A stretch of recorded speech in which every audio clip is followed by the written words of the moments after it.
Brought to you by Patreon. Shout out to my contributors, the names of which are on screen. Your gratuity is greatly appreciated.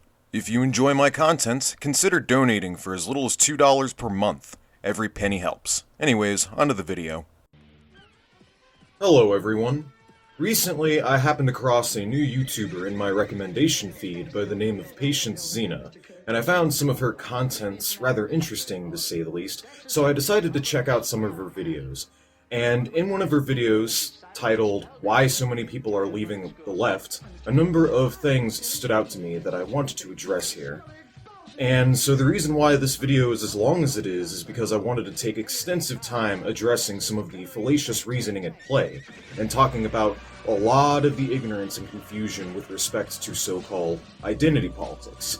And seeing as that her channel is surging with so much love from the algorithm right now, gaining thousands of subscribers per day with no end in sight, I think this will be a good learning opportunity for a lot of people who are uninitiated to this question. So today's deep dive topic is why are people leaving the left 10 years ago? The reason why this stood out to me is because it reminded me of all of the videos that I've been seeing recently on YouTube, where people are sharing their stories about how they left the left and became more conservative. And what I found really interesting is that a lot of the people in these videos were very young. So there's two reasons as to why this struck my curiosity. So the first is that young people are typically the most liberal, so it was very weird for me to see them becoming more conservative. And the second reason is that when I watched their videos and I listened to them discuss their views and their perspectives, they didn't sound conservative. They sounded very liberal still. So it kind of got me curious as to why they don't feel as though they can identify with the left, when many of their views that they were expressing in the video have always traditionally been understood as being from the left. So, I haven't watched the video that she's referencing here, but in my experience, the how I left the left trope goes something like this. Whenever a centrist that had vaguely identified themselves with milquetoast progressivism ended up finding the actions or arguments being made by the so-called SJW types to be embarrassing and or cringe, and then one day they find a video by prominence right-wing sophist Ben Shapiro having an argument with some college campus liberals, and so now the person that had always been a centrist liberal had now become a self-identifying right-winger, since, as we all know, right-wingers cannot ever disagree with and or criticize other right-wingers. Needless to say, the why I left the left trope is a phenomenal grift. Since big online platforms such as YouTube tend to favor more right-wing content creators by virtue of its number one advocates having the money to buy the furthest vocal reach, there's a reason why think tanks like PragerU and pundits like Tucker Carlson receive millions of dollars by multi-billionaires to preach what they do, while guys like me talking about socialism are never given the time of day. Naturally, being an actual leftist entails a lot more than being left-leaning on a handful of social issues. It also means that on some level, you're a socialist because it's the social system that is capitalism that is directly responsible for reproducing the trends of exploitation, poverty, recession, war, climate change, and the various forms of marginalization among social demographics, including but not limited to women, people of color, the LGBT, etc. So when somebody says that they left the left, what are they actually saying here? If all it takes for you to abandon your entire value system and to do a complete 180-degree reversal on all of your stances pertaining to dozens of important questions is a Ben Shapiro debate with some naive college kid, or the fact that a black woman is portraying Ariel in the new Little Mermaid movie, then you were very clearly never a serious holder of those values or principles in the first place. The theory of gravity does not cease to be valid just because a first-year physics student did a poor job explaining it to you. Fascism doesn't become a good thing just because you think Antifa is cringe, and capitalism does not cease to be the root of all evil merely because you've been trained your entire life to hate and to fear a movement and ideology that you clearly don't understand. Now, in my personal opinion, I do not believe that progressives are inherently bad. In fact, I think that it's healthy for a society to have the two perspectives.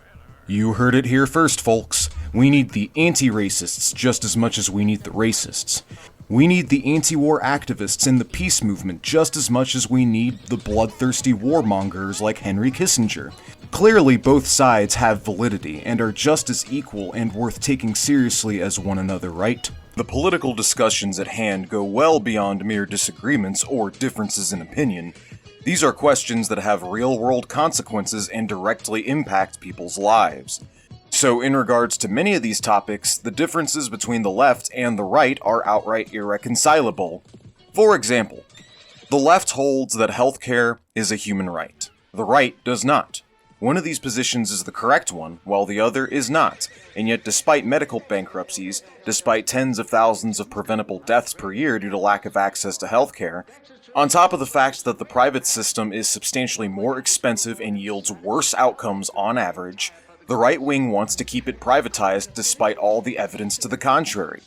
And so by treating the right-wing position with respect and civility, you are legitimizing their incredibly incorrect and barbaric notion that healthcare isn't a right, and treating it as though it's just as deserving of credence and consideration as the provably superior and pro-human position that healthcare is a human right. In other words, you are saying that the notion that private insurance racketeers have a right to fleece the general public and decide who lives and who dies on a for-profit basis is equally valid a notion as the one that people have a right to healthcare, and by extension a right to live. In the same way, there shouldn't be a debate over whether or not slavery is morally permissible, or whether or not climate change exists, or whether or not the Earth is flat. At this point, there are a litany of questions where the truth is objectively on one side of the debate, while on the other side, the opposition has to resort to mental jujitsu, pathologically rationalizing, and heavy amounts of sophistry in order to continue to manipulate other people, including themselves, into believing their own fallacious bullshit. This is the golden mean fallacy in a nutshell, or the notion that the truth of a discussion always lies at the center between two diametrically opposed sides, along with the notion that all ideas are equally valid and worth consideration.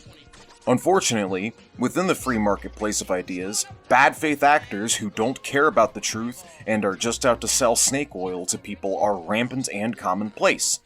So as a result, the most commonly upheld positions aren't the ones that are the most correct, logical, and in line with observable reality.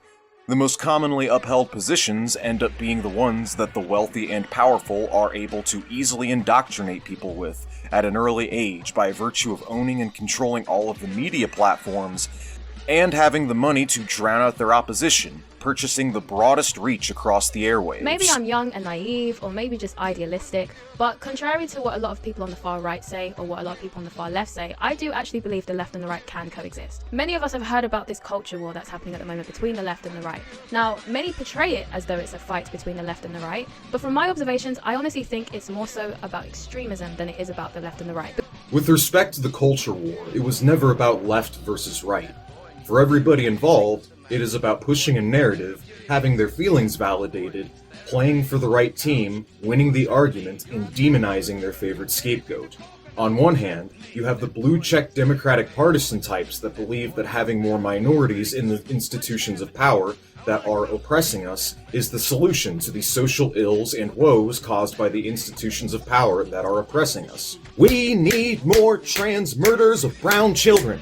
On the other hand, you have the right wing, who is just as guilty of the same liberalism as they accuse the left of being.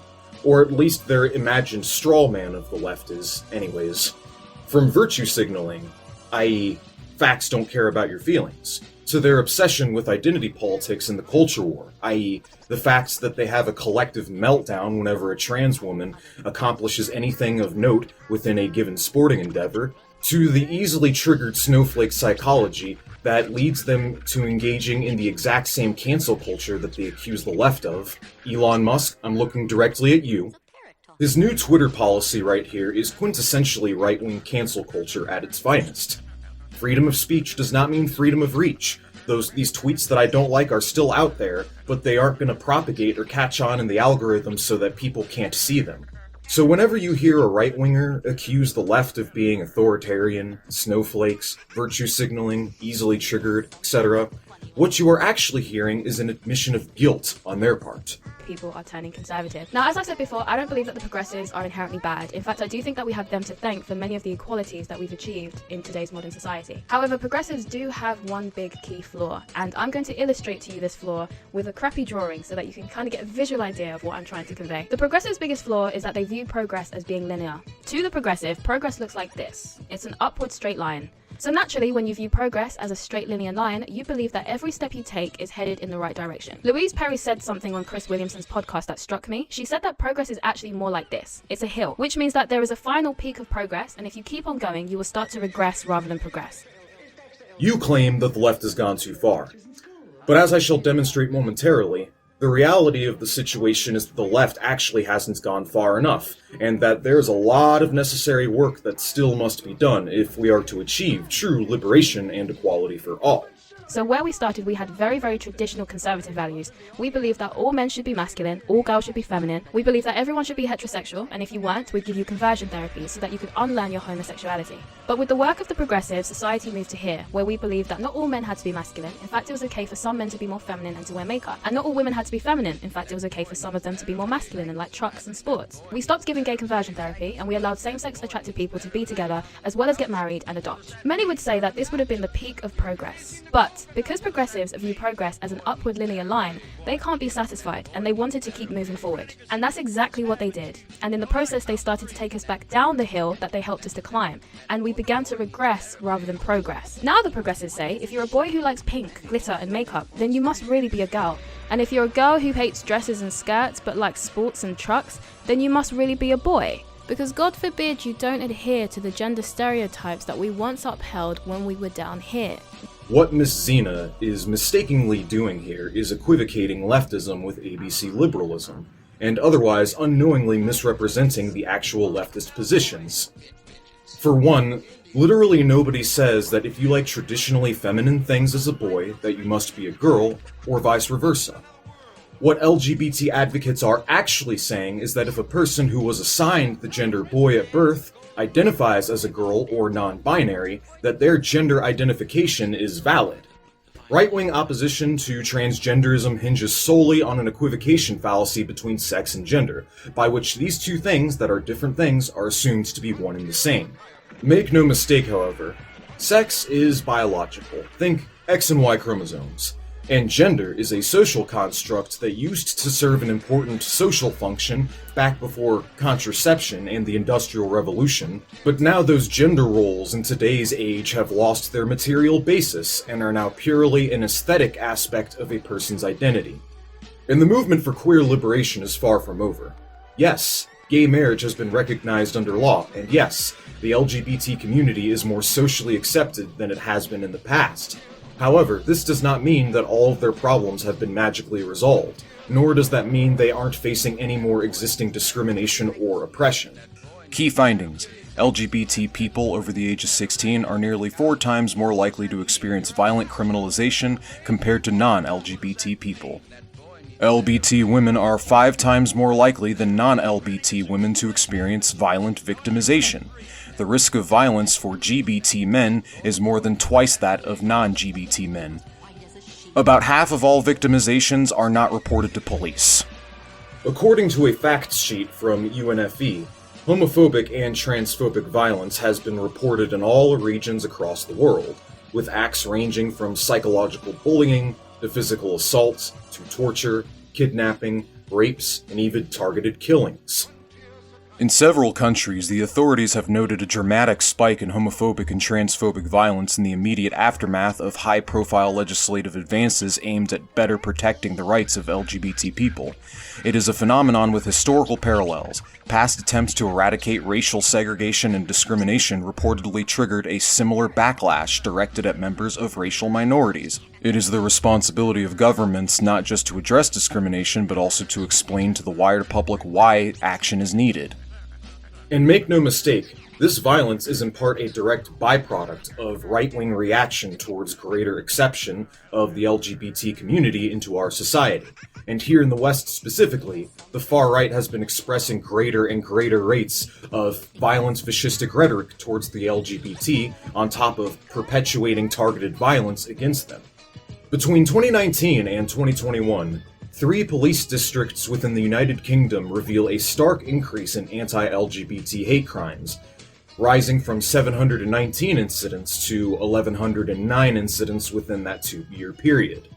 At this exact moment, queer-phobic anti-sodomy legislation has been passed into law at the state level in nearly a dozen different states here in America, from Florida to Georgia, Louisiana, Maryland, North Carolina, Oklahoma, South Carolina, and so on. And according to the National Homelessness Institute, LGBT people face elevated rates of homelessness as compared to their cis-hetero counterparts. LGBT individuals face a particular set of challenges, both in becoming homeless as well as when they are trying to avoid homelessness. LGBT persons face social stigma, discrimination, and often rejected by their families, which adds to the physical and mental strains, challenges that all homelessness persons must struggle with. Frequently, homeless LGBT people have great difficulty finding shelters that accept and respect them. LGBT individuals experiencing homelessness are often at a heightened risk of violence, abuse, and exploitation compared to their heterosexual counterparts. Transgender people are particularly at risk due to a lack of acceptance and are often turned away from shelters. And just so you know, my argument here isn't that Mrs. Xina is denying the existence of these things. What I am saying is that by not bringing any of this up, by not bringing up any actual leftist stances or literature, she is misrepresenting the left. She is strawmanning the left. On one hand, she's making the left sound silly and ridiculous, while on the other hand, painting the right wing to sound reasonable. They also say that sexuality is nothing more than a bigoted genital preference, which can be unlearned, which sounds very, very similar to the homophobic rhetoric that we used to say when we were over here.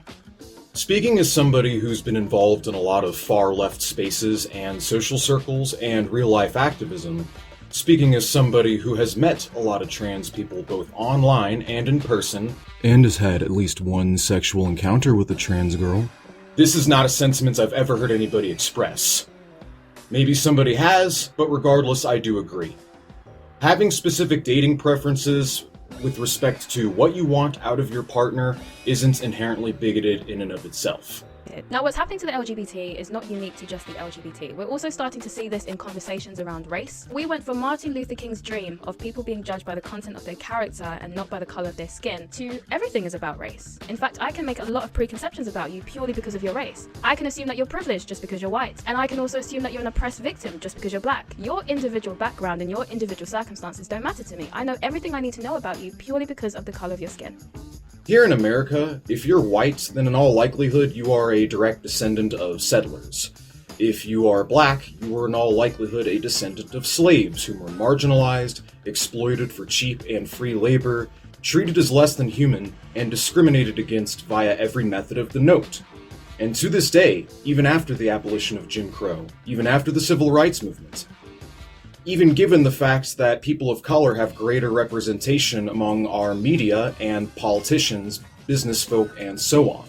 The effects of the ongoing legacies of systematic racism, settler colonialism, imperialism, and white supremacy is still felt by every racial demographic to this day. On average, there is a massive gap between white and black wealth, as the average African American household possesses less than 10% as much wealth as their white counterparts. Per capita income of the average black American is $23,000 per year, while white per capita income sits at $37,000 per year. Black home ownership is not only disproportionately low compared to whites, racist segregationist policies such as redlining still exist, directly stunting black social mobility. And then you have credit scores and overdraft fees thrown into the mix, which both play a direct material role in further stunting their social mobility and keeping them locked in as a racialized underclass. People of color, especially blacks, are more likely to be profiled, harassed, arrested, or even killed by the police than whites are on purely racial grounds. When on trial, black people are not only more likely to be sentenced than whites, but also receive harsher sentences for the same crimes. And so out of America's massive prison population of 2 million people, the largest prison population on Earth, mind you, half of them are people of color. The prison industrial complex itself is a byproduct of racist lawmaking, as our current far-left anti-racist president, Joe Biden, whom was a segregationist in the 70s, is the modern-day architect of a slew of draconian tough-on-crime legislation that is used and is still being used to harass, profile, and lock people up on racialized grounds. People of color are overwhelmingly the majority of the victims of hate crimes in this country, as according to FBI statistics, the rate of racist hate crimes has been on the rise in recent years. Out of the hundreds of terrorist attacks and acts of mass murder that routinely take place here in America, the vast majority of them are politically motivated by the far right and carried out by fascists and white supremacists, inspired by the likes of Tucker Carlson, Ben Shapiro, and Lauren Southern, as written in their manifestos. Historically, and to this day, Black and Indigenous people have both been and continue to be subjected to genocidal eugenics programs, from the countless forced sterilizations carried out against Black and Indigenous women throughout the 20th century, to the forced hysterectomies being performed on thousands of asylum-seeking refugees in the ICE detention camps at the US borders, to the fact that forced sterilization policies are still in effect across 31 states as we speak, to most of our abortion clinics being overwhelmingly located conveniently in non-white neighborhoods across the country. To this day, settler descendants are still occupying stolen Native American land, with the United States government currently being in violation of over 500 land treaties that it has signed with natives over the last 200 years. As we speak, Indigenous people have been made to live on crappy, balkanized reservations where they endure rampant crime, alcoholism, and third world poverty. And this system of white supremacy goes far beyond America's treatments of its own domestic population. This country subjects non-white people across the globe to exponentially greater acts of barbarism and piracy and depravity. There's a reason why the global wealth divide is what it is. The first world and the third world do not exist by accident. Things didn't just turn out like this. The rich countries have been exploiting and oppressing the poor countries for the last half a millennia. It's the reason why America has 800 military bases across the globe and a defense budget of world conquest proportions. It's the reason why this government, on a pretty routine basis, both directly and indirectly, carries out genocidal acts of terror and vicious atrocities against human life. From Vietnam to North Korea to Libya to Afghanistan to Syria to Cambodia to Iraq. You know what the motto of this country ought to be? You give us a color, we'll wipe it out. To at least half a dozen other countries being bombed and invaded by the United States military as we speak. To the ruthless sanctions that we are currently imposing on several countries, from Cuba to Iran to Russia to Syria to Yemen to North Korea to Afghanistan, and so on. To the fact that the US government currently backs and supports over 70% of the world's dictatorships. I think there is such a thing as reverse racism, and I could be a reverse racist. And what I'd do is I'd get in my time machine, I'd go back in time to before Europe colonized the world, right? And I'd convince the leaders of Africa, Asia, the Middle East, Central and South America to invade and colonize Europe, right? Just occupy them, steal their land and resources, set up some kind of, like, I don't know, trans-Asian slave trade where we exported white people to work on giant rice plantations in China. Just ruin Europe over the course of a couple of centuries so all their descendants would want to migrate out and live in the places where black and brown people come from. But of course, in that time, I'd make sure I set up systems that privilege black and brown people at every conceivable social, political, and economic opportunity. White people would never have any hope of real self-determination. So yes, white privilege is real. Settler colonialism, imperialism, and discrimination and the oppression of people of color are still ongoing crimes that are alive and well to this day. And the struggle for equality didn't end with the civil rights movement and Martin Luther King Jr. No, this does not mean that white people can't be exploited or oppressed under this system. Nor does it mean that people of color can't somehow benefit from this societal arrangement. There were black and indigenous Buffalo soldiers who directly partook in manifest destiny during the 1800s, after all. The existence of poor and oppressed white people, as well as the existence of non-white people getting rich and benefiting from our racist, white supremacist colonial system, does not negate the fact that we still live under a racist, white supremacist colonial system. No, this does not mean that if you are a white person who benefits from this historical legacy on some level, that you should feel guilty about it. I don't want anybody to feel guilty about circumstances that are completely beyond their control. Nor do I want anybody to feel like they have no agency or ability on a personal level to do anything about it. The point isn't about feeling guilty, it's about recognizing the existence of an ongoing problem, coming to terms with how you may or may not benefit from the situation, understanding the role that you may or may not have played in the perpetuation of the status quo, recognizing your shared common class interest with your neighbors, and making the conscious, deliberate decision to band together in solidarity and organize for the overthrow of these unjust power structures and their supplementation with a new, humane, socialist society. And I understand that confronting the notion that you might have privilege and benefit from an exploitative relationship during your everyday life might make you feel uncomfortable. I also understand that the notion of decolonization, self-determination, and treating the colonized with actual equality and dignity is another incredibly scary notion for the descendants of settlers. It is instead much easier for people to do as Patience Xina is doing here, by merely writing these concerns off as woke/virtue signaling, and to willfully operate under the illusion that because there is a black woman portraying Ariel in The New Little Mermaid, that the struggle for racial equality is over and we are now living in the end of history. The US civil rights movement fought to get rid of segregation, and now the progressives are fighting to bring it back by advocating for racially segregated dorms, as well as arguing that only those who come from said culture are allowed to enjoy said culture. Okay, so let's put a pin in that real quick and talk about woke segregation. Quote, the students who authored the petition, Brenna Johnson and Nia Robertson, told Fox News that NYU is a predominantly white institution, making it very difficult for black students to connect or find community, especially when incidents involving racism occur. They said their proposal was not about exclusion, but about creating a space where black students can feel included. And here's some passages from the Washington Square news publication further outlining their motivations and activities.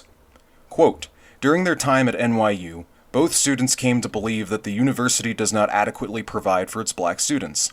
There's nothing to protect us, Robinson said. Literally no systems in place. What do you do when your professor is racist and wants to take it out on your grades? Microaggressions in classroom discussion? Johnson herself worked in housing as a residential assistant and noticed that the housing system did not meet the demands of black students. As a former RA, we spoke a lot of language around being diverse and forming communities, but we never talked about its application and how different students may want to be included in different ways, Johnson said. Housing felt like the first place to make a tangible start. A group calling for measures to protect black students on campus. The group has gained traction through various petitions advocating for more black professors in the Department of Politics and first-year exploration floors dedicated to black housing, among others. Okay, so first and foremost, let me just say that I do not agree with black separatism or racially segregated housing. I think down the line it will only have the effect of exasperating racial tensions even further. Let me also say that it saddens me that the college campus has done such a piss-poor job addressing the needs of its black attendees that they even feel the need to segregate their housing in the first place. Having said all that, does this sound like a plot by a group of radicals to set up a black ethno-state designed to ruthlessly repress, subjugate, impoverish, genocide, and completely disenfranchise white people for centuries to come, while making black people a privileged overclass of settlers that profit at the expense of others due to this system that they set up?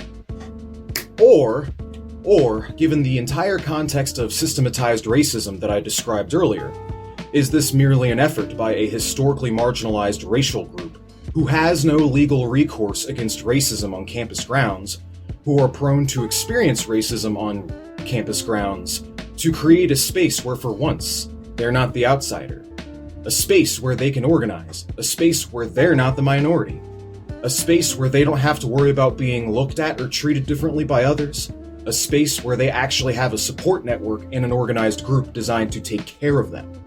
Oh no, the minorities are organizing. Whee! Oh, why are you darkies getting so violent and uppity for? Why don't you protest peacefully? No, not like that. No, not like that. No, not like that. And many people related to the image that he showed. In fact, there's even a saying where people are saying, I didn't leave the left left me. Because they feel as though the views that they have and the beliefs that they had that were traditionally left-wing have now suddenly become right-wing. Because the left has gone so far to the left that people no longer view some of the things that were traditionally considered liberal as liberal views. Progressives, their inability to be satisfied and their desire to keep on moving even when it's causing society to regress is what I believe is leading to the rise in the modern conservative. And this is what I think we're seeing when we're seeing all these young people suddenly identifying as conservatives. They're not identifying as conservatives in the traditional sense, but they do want to conserve and maintain society where it was prior to a lot of the stuff that's happening now. So they are technically conservatives, because essentially all a conservative is someone who wants to maintain and conserve things, someone who doesn't want things to change. But of course, what they want to not change is more so how society was 10 years ago. It does feel as though oppression is becoming a business, and I'll probably do a whole video on that at some point too. Many of you may have seen a diagram that Elon Musk posted on his Twitter, where he was showing the difference in how the scale of what is deemed left-wing and right-wing has changed over time. Really? Elon Musk? The guy who feels so entitled to another nation's resources that he will enable fascist coups and the overthrowing of sovereign democratic governments just to get his hands on them? Do you really think that this out-of-touch, vampiric, billionaire, oligarch, con man, psychopath, and apartheid racketeer is in any position to lecture any of us on anything pertaining to the political discourse? Mrs. Xina, the only way you would have a point here is if we A. buy into the assumption that the struggle for equality is truly over and that women, LGBT, and racial minorities no longer face discrimination of any kind, a notion that I have just demonstrated to be laughably false. B. That said demographics aren't just asking for equal rights, but for extra rights as well. Say if gays demanded a ban on straight marriage, for example, or if feminists were out here calling for a mandate for men to be paid less than women. The only way that you would have a case is if you could find serious examples of serious political actors trying to do such things. Otherwise, the overwhelming majority of the time, when you actually listen to these people, they have completely valid and reasonable grievances that need to be addressed, and unlike the right wing, their solutions don't entail dragging others through the mud or punching down at people in positions more vulnerable to themselves. So when you say the discourse has shifted further to the left, when people are saying that they haven't left the left has left them, what they're actually saying is that they were always right-wing centrists and milquetoast liberals that were left-leaning on a handful of social issues. But now that leftist discourse has finally shifted from anything but class democratic partisan fuckery to actual systematic critique and analysis of the capitalist system, that the system that they've been taught their whole lives to identify with, now that the word socialism has reemerged within the public zeitgeist, it makes them feel yucky and uncomfortable because they were never actually leftists in the first place. This is objectively a good thing, because as long as we continue to live in a deeply unjust, unequal, inhumane, and bigoted world ripe with discrimination, war, exploitation, poverty, starvation, and pandemic, the conversation of changing the world will only continue to wage on because people have legitimate grievances and their lives are on the line. So of course the discourse has changed and the conversation has evolved because working people still have many issues that yet to have been addressed. Why wouldn't the conversation evolve? Why wouldn't the conversation change? It's been evolving for thousands of years. So once one batch of problems has finally been addressed, why would we not move on to discussing the next batch of problems? Oh right, because we're living at the end of history, right? The civil rights movement is over, class struggle is over, society has now reached its apex and its precipice, and we can't do any better than where you're at right now. I know that's not what you're saying, Mrs. Xina, but it's what you're implying with a lot of the argumentation that you're making over the course of this video. Not only does oppression and exploitation continue to manifest in statistically demonstrable ways, reactionaries are constantly threatening to take power within our political machines, and then proceeding to use that power to wind the clocks back on many of those concessions and hard-earned gains. Right-wingers, reactionaries, you know, those guys you were just painting as sounding reasonable for wanting to return to a previous idealized time that never was, after you just spent several minutes strawmanning the left. I do think it's also really important to not become too obsessive with these labels of left-wing and right-wing, because to be honest with you, I think it is really sad that we are now living in a time where everything is viewed through the lens of politics, aspects of our lives. Banks are now political, Hollywood is now political, your friendships now are political, because people are now not being friends with people who have different political perspectives to them, and people won't even date someone who has different perspectives to them. Yes, because people's lives are getting objectively worse to a point to where they cannot afford to not care about politics anymore. When your grocery bills have doubled, it's hard to ignore the reality of inflation. When you see a viral video of an unarmed black man being strangled to death by a cop in broad daylight, that's an injustice that's plainly visible in sight that must not be tolerated. The status quo isn't working for people anymore, and so when the status quo isn't working for people, they go outside of it and look for alternatives. So as time goes on, whether you like it or not, rates of radicalization are only going to continue to increase, and people are going to radicalize in two different directions: socialism and fascism. Miss Patience Xina, I have a final message for you. I can only hope you take some more time to educate yourself on these issues before you speak on them. You have a gigantic, thriving platform with massive reach to hundreds of thousands of people, and with great power comes great responsibility. So you owe it to yourself and your subscribers to have some intellectual integrity from now on, and to not oversimplify and misrepresent these issues. Tread lightly from here on out. Think critically, because if you don't, if you continue to sit on the fence post and espouse this centrism of yours, if you continue to fall victim to the golden mean fallacy, if you continue to stand for nothing, you could fall for anything. Because of the two major political trends just described, that is socialism and fascism, if you're not careful, you may someday unknowingly find yourself in the company of the latter.